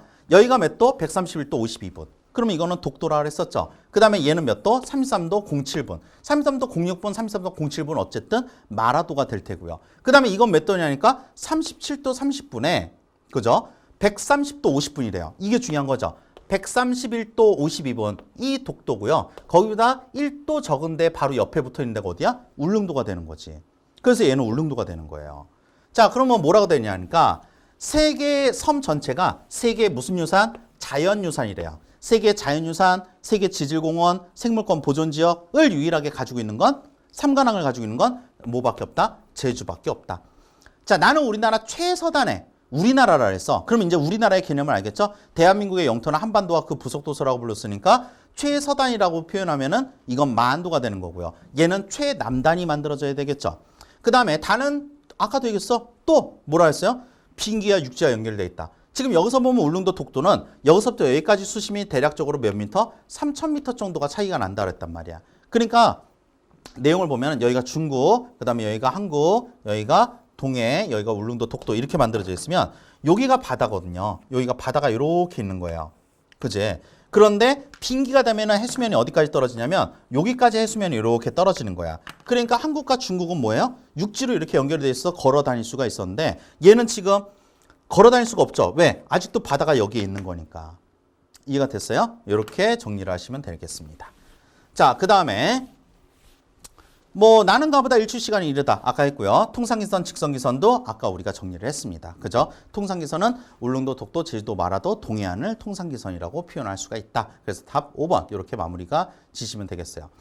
위치 131도 52분. 그 다음에 두 번째 위치 같은 경우는 130도, 세 번째 130도 50분. 그러니까 이거는 굳이 안 해도 되는 거야. 왜? 1도밖에 차이가 없으니까. 1도밖에 차이가 없다는 얘기는 이 이상에서 그 근처에 있는 거는 하나밖에 없다는 얘기거든. 얘는 33도 07분인데 06분이나 07분이나 어쨌든 마라도가 된다. 이렇게 여러분들이 체크를 해두시면 깔끔하게 마무리를 질 수가 있겠습니다. 됐죠? 그래서 이 문제 마무리됐고요. 다음 문제. 자, 31번 문제예요. 독도, 마라도, 이어도의 위치적 특징이라고 나타나는데 요거는 우리가 밑에 있는 선지를 보면서 바로바로 연결을 시킵시다. 자, 제주도의 남쪽에 마라도가 있다는데 마라도에 해양과학기지가 설치되어 있다. 그죠? 지금 여기서 나 있죠? 마라도에는 해양과학기지가 없어요. 이어도에 있는 거죠. 그 다음에 니은을 보니까 이어도는 국도 최남단이래요. 아니죠? 이거는 마라도가 최남단이고요. 디귿번 같은 거 보니까 디귿에 독도가 있는데 영해 설정 시 통상기선이 적용된다. 맞죠? 앞에 거를 배우니까 바로 이 문제가 풀리잖아요. 여러분들 이 문제 지금 보시면 알겠지만 이 문제 보시면 알겠지만 문제가 정답률이 77%란 말이야. 그죠? 그러니까 이 문제로 10만 명 중에서 거의 3만 명 이상이 이 문제를 날라갔다는 얘기거든. 그러니까 이게 얼마나 우스운 문제냐고. 그러니까 여러분들이 앞에서 선생님하고 잠깐 동안 선생님 개념을 안 들으신 분들은 잠깐 동안 들었는데도 불구하고 이 내용이 이해가 된다는 거지. 일출 시간이 이르대요. 뭐가? 마라도하고 누가? 디귿번. 어디 갔냐? 독도하고. 그럼 일출 시간 누가? 무조건 독도가 빠르다고 얘기를 했었죠. 끝. 뭐 여기 사람이 살지 않는 무인도이다. 무인도는 이어도밖에 없어요. 그치? 그리고 독도도 솔직히 얘기하면 무인도라고 부를 수 없습니다. 왜냐하면 거기 독도 수비대가 살고 있고요. 그리고 독도에 지금은 이제 빠졌는데 실제 주민등록상에 옮겨진 사람들은 워낙 많고요. 민간인에는 거기서 가족이라고 하기는 좀 그렇고 부부가 살고 계셨는데 그 어르신이 돌아가셨습니다. 네, 그래서 지금 이제 또 살 사람을 지금 계속적으로 경상북도에서 구하고 있는 중이야. 그래서 이제 살게 되면은 이제 국가적 정책적으로 이제 좀 도움을 준다든가 그리고 지금 민간 기업 이제 방크에서 배도 하나 사줬어요. 독도함이라고 해서 배도 하나 사주고 그래서 이제 들어가서 살 사람이 되게 많대요. 사실 없어가지고 못 고를 줄 알았는데 너무 많아가지고 고를 수가 없더래요. 그래서 정말 독도를 사랑하고 애국심이 있어야지만 물도 없고요. 거기 일단 중요한 게 물도 없고 사람도 없고 그러니까 정말 외롭거든요. 그래서 지금 이제 잘 구해졌나 잘 모르겠네. 그래서 어쨌든 이런 거 체크해 두시면 됩니다. 됐죠? 자, 그 다음에 이제 어디로 갈 거냐면은 요거로 갑시다. 33번 문제로 가자. 자, 마라도와 독도의 특징이라고 나와 있어요. 그래서 우리가 가지역에 대한 상대적 특징 아까도 우리가 했습니다. 자, 33도 06분 나왔네요. 그럼 뭐가? 마라도 떨어지겠죠. 그 다음 131도 50분 나왔으니까 독도 떨어지겠죠. 이거 가지고 그냥 문제 푸는 거예요. 이게 무슨 63%나 되냐고. 그지? 공부를 진짜 안 했다는 얘기죠. 그러면 최연화 평균기온이라 그랬어. 자, 우리가 기후 파트에서 배웠지만 최연화 평균기온이라는 거는 저희도로 가면 갈수록 최연화 평균기온은 높아지지 않을까? 그지? 그러니까 마라도가 높고 독도가 훨씬 더 낮고 이렇게 떨어지겠죠. 그 다음에 두 번째는 일출 시간은요. 당연히 독도가 빠르겠죠. 그 다음에 가장 가까운 유인도와의 거리라 했어요. 이걸 잘 모르시더라고요. 그러니까 우리가 유인도라고 하면은 여기서 독도하고 울릉도는 이만큼의 차이, 그리고 만약에 울릉도 독도를 묶더라도 이만큼의 차이인데 마라도는요, 이 건들지도 못해요. 요 바로 여기 이렇게 붙어 있거든요. 되게 가까워요. 나 아까도 얘기했잖아. 제주도에서 마라도 가려고 배 타려고 이렇게 기다리고 있으면 마라도에 있는 사람들이 몇 명인지 보인다니까요. 그 정도는 아니에요. 근데 그 정도로 가깝다라는 걸 이제 보는 거죠. 또 이렇게 얘기하면은 또 뭐 봤는데 안 보여요, 선생님. 막 그러는데 웃자고 하는 얘기에 축자고 달려들면 이게 진짜 골치 아프죠. 그래서 어쨌든 이렇게 체크하시면 됩니다. 다음에는 이제 쭉 넘어가서 36번으로 갈게요. 자, 요거는 이제 지형 파트하고 조금 연결되어 있는 건데, 자, 저동항에서 첨부로 나가니 나리분지로 가는 버스가 기다리고 있다. 우리가 이제 저동항 울릉도에 들어가는 이제 그 항구예요. 유일한 항구인데 거기에 이제 쾌속선 이제 와 다니고 막 그래요. 버스를 타고 나리분지에 도착해서 전통강은 아닌데 선지를 보면서 하나씩 보시죠. 자, 분화구가 함몰되어서 형성되었다. 나와 있죠. 나리분지는 뭐다? 칼데라 분지다. 그래서 나중에 지형 파트 들어가면 하겠지만 칼데라 분지가 있고 칼데라 호가 있죠. 그 다음에 화구 호가 있고 화구 구가 있죠. 그거 얘기하는 거예요. 화구의 한몰 그러면 칼데라 맞죠. 그 다음에 니은번 전통과학은 우대기 얘기하는 거죠. 눈에 대비한 시설로 우대기가 있다. 맞죠. 그 다음에 울릉도에서 독도까지 100길 나와 있어요. 우리나라 영해가 포함된다. 이거는 아니에요. 왜냐하면은 여기서부터 여기까지 12L이 그 다음에 여기서부터 여기까지 12L이 여기서부터 여기까지 12L이 포함되기 때문에 여기서부터 여기까지 사이는요. 뭐가 되는 거예요? 요거는 영해를 뺀 나머지 수역, 배타적 경제 수역이 되는 거야. 그러니까 울릉도에서 독도로 이렇게 가기 위해서는 자 여기가 이제 동해야. 그 다음에 여기서부터 여기까지가 여기가 울릉도 독도야. 이렇게 만들어져 있으면은 여기서부터 여기까지는 뭐가 떨어져? 여기는 영해가 떨어지는 거고요. 여기서부터 여기까지는 뭐가 떨어져? 여기는 EEZ, 배타적 경제 수역이 떨어지는 거고 여기가 이제 뭐가 떨어져요? 여기가 영해 이렇게 떨어지는 거란 말이야. 그러니까 여기에 대한 구조 상황을 여러분들이 좀 알아두셔야 돼요. 됐죠? 그래서 이것만 잘 체크를 하시면은 여러분들이 뭐 원활하게 체크가 될 겁니다. 자, 그 다음에 신생대 해저화산으로 형성된 섬. 그죠? 그래서 우리가 흔히 얘기해서 신생대 해저화산으로 만들어진 섬인데 지금 여기서 여러분들이 조금 까탈스러운 선지가 하나 나왔어요. 그게 바로 뭐냐면 공간정보라고 나왔어요. 자, 우리가 정보의 종류는 총 몇 가지? 3가지. 공간정보, 속성정보, 관계정보 나와 있는데 여기서 나와 있는 이 공간정보는요. 거의 대부분 뭐에 대한 개념이냐? 위도라든지 또는 경도라든지 또는 주소에 대한 그죠? 이런 거에 대한 키워드예요. 정확한 거. 유일하게 하나만 가질 수 있는 거. 그러니까 여러분들이 주민등록상에 등록이 되어 있는 주소가 같겠니? 아니죠. 틀리죠. 여러분들하고 저하고 주소가 같대요. 그럼 우린 가족이에요. 네. 큰일 난 거죠. 갑자기 띠띠띠 하는데 여러분들이 들어오든가 여러분들 집에 제가 들어가면 깜짝 놀라겠죠. 이런 유일무이한 유일하게 가지고 있는 정보들이 공간정보. 그런데 속성정보는 뭐냐면 거기에 대한 경관에 대한 특징이거든요. 와 반대만 아름답다. 야 여기는 섬이 2개가 있다. 눈이 많이 온다. 야 우대기가 있네. 이런 것들은 속성정보에 해당이 된다. 그러니까 신생대의 화산활동으로 형성됐다 그랬으니까 이게 만들어져 있는 특징들에 대한 설명이죠. 그러니까 이런 건 뭐가 되는 거야? 속성정보가 되는 겁니다. 됐죠? 자, 그 다음에 이제 37번을 갈게요. 다음 자료는 학생이 지도에 답사한 후 뭐가 만들어진 것이다 라는데 조금 내용이 어려울 수도 있는데 사실상 뭐 그닥 그렇게 많이 어렵지는 않아요. 봐봐. 아까도 했죠? 가의 항구를 나섬으로 나섬으로 일어날 때 가는 동해안이고요. 나는 울릉도, 얘는 독도예요. 여기서부터 여기까지는 아까도 선생님이 간단하게 체크해 줬잖아요. 아이고. 여기서부터 여기까지는 영해, 여기서부터 여기까지 영해, 여기서부터 여기까지 영해. 그 이상에는 배타적 경제 수역이 있으니까 영해를 내내 벗어나지 않았다. 이건 틀린 거죠. 그 다음에 두 번째, 나섬의 정상에 올라가 칼데라 분지를 울릉도잖아요. 그럼 칼데라 분지가 나타날 수 있죠. 나리 분지니까. 그 다음에 다는 국토, 아이고 왜 이러냐. 자, 국토 최남단의 표지석 앞에 최동단이라 했어요. 그러니까 최동단이니까 131도 52분 이렇게 떨어지는 거죠. 어려운 내용 아니다. 그래서 이것도 깔끔하게 체크해 주시면 되고요. 우리는 38번 넘어갈게요. 38번. 자, 또 나왔어요. 이제 지치죠. 33도 06분, 131도 52분 독도, 그 다음에 124도 53분. 이거는 내가 잘 모르겠어. 그런데 우리가 대략적으로 알 수 있는 게 뭐냐면 잘 봐. 예를 들어서 우리나라를 간단하게 이렇게 선생님이 심플하게 한번 그려볼게요. 이렇게 있대. 그러면은 여기서부터 여기까지가 몇 도? 131도 52분 이렇게 떨어지고요. 그 다음에 여기서부터 최서단이 몇 도? 124도 떨어지고요. 그 다음에 한가운데가 뭐 때?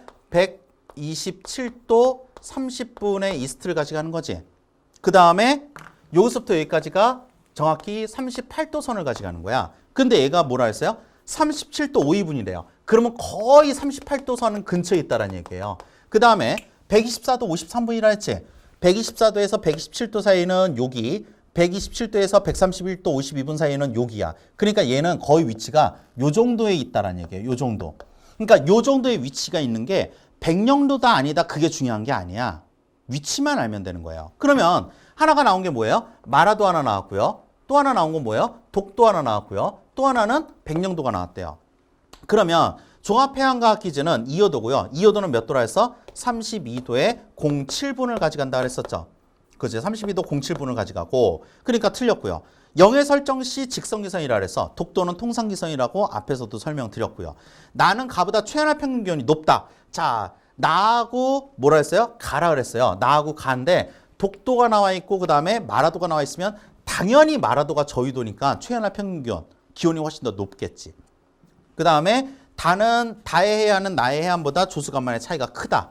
조수간만의 차이가 크다는 얘기는요. 서해안 쪽이니 동해안 쪽이니 이거 물어보는 거거든요. 얘는 서해안 쪽이니까 조수간만이 훨씬 더 크겠죠. 그래서 답이 4번 이렇게 마무리가 되는 거예요. 5번을 보니까 가나 모두 신생대 화산활동에 의해서 형성됐대. 얘는 아니죠. 선생님이 얘기했잖아. 대한민국에서 유일하게 나타난 화산섬 몇 개? 4개. 울릉도, 독도, 제주도, 마라도 이렇게 떨어지는 거니까. 끝. 자, 다음 자료는 부산에서 출발해서 직선기선을 따라 그러니까 요 문제가 어떻게 보면은 지리 문제 중에서 가장 어려웠던 영예 파트 문제라고 보는 건데 조금 여러분들이 까탈스럽긴 할 겁니다. 근데 우리가 어쨌든 가보자. 가나 지점에서 기록한 행위 중에 적절한 것을 보기에 알맞게 단 A시국의 행위는 우리나라에 허가가 없었음 이게 중요해요. 없었다라는 얘기는 무슨 뜻이야? 무해통화권이 적용이 되지 않는다는 얘기고 무해통화권이 적용이 되지 않는다는 얘기는 이걸 절대 쓸 수 없다는 얘기죠. 그러면 이거를 여러분들이 이제 보면은 자 봐봐 하나씩 보여줄게. 가의 위치가 어디냐 그러니까 가의 위치는요. 128도 55분이래요. 그러면 128도면 여기가 128도 그지? 55분이라니까 여기서부터 128도 1, 2, 3, 4, 5, 6, 7, 8에서 요 정도가 딱 128도 55분 정도가 떨어지는 거예요. 그 다음에 34도 47분이래요. 그럼 34도 있고 34도 60분이면 끝나는 거니까 요 정도 선이겠죠. 그래서 얘가 요렇게 요 정도 선에서 얘가 여기에서 요 정도 선이면은 요 점선을 중심으로 했을 때 여기 정도가 이제 가가 떨어질 수 있다는 얘기야. 대충 잡을 수 있겠죠? 그럼 나는 어디서 떨어지냐 그러니까 나는 125도 35분이래요.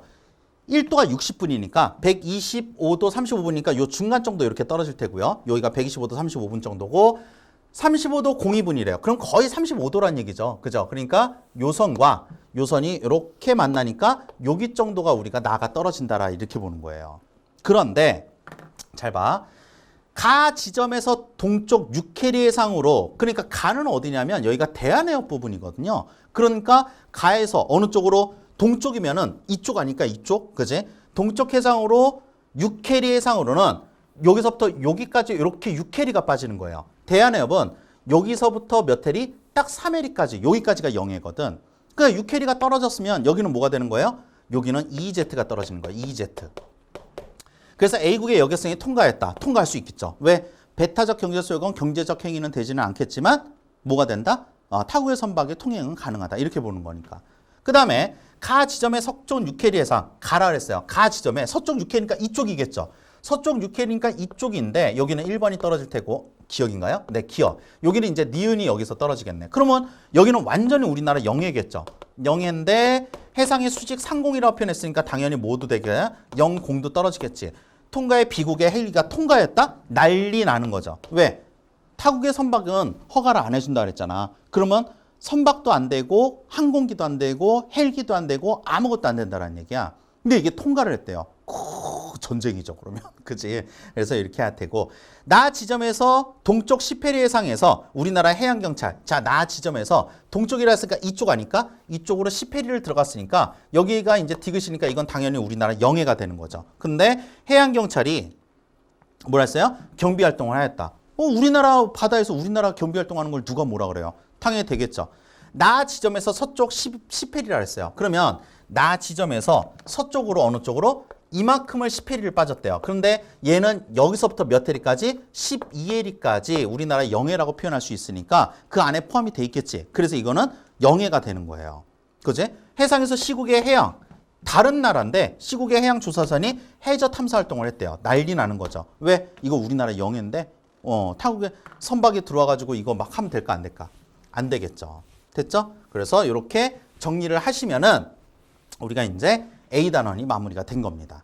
그죠? 그래서 여러분들이 이 지금 우리가 이제 1단원 파트에 대한 문제들을 쭉 풀어봤는데 어떤 식으로 문제를 푸는지 알겠죠? 중복되는 내용들도 되게 많어. 그래서 이게 앞에 것만 딱 내가 필요한 것만 들어야지 라고 하면은 이 내용이 날아갈 수가 있어요. 그래서 일단 내가 만약에 모르는 게 있다. 그러면 A단원 다 들어보시고 B단원 다 들어보시고 C단원 다 들어보시고 이런 식으로 진행하는 게 여러분한테 훨씬 더 도움되지 않을까 그렇게 생각이 됩니다. 그래서 선생님 여기서 마무리 짓고요. 다음에 우리가 한국지 자이스토리 B단원 갖고 여러분들 찾아뵙도록 하겠습니다. 수고하셨습니다.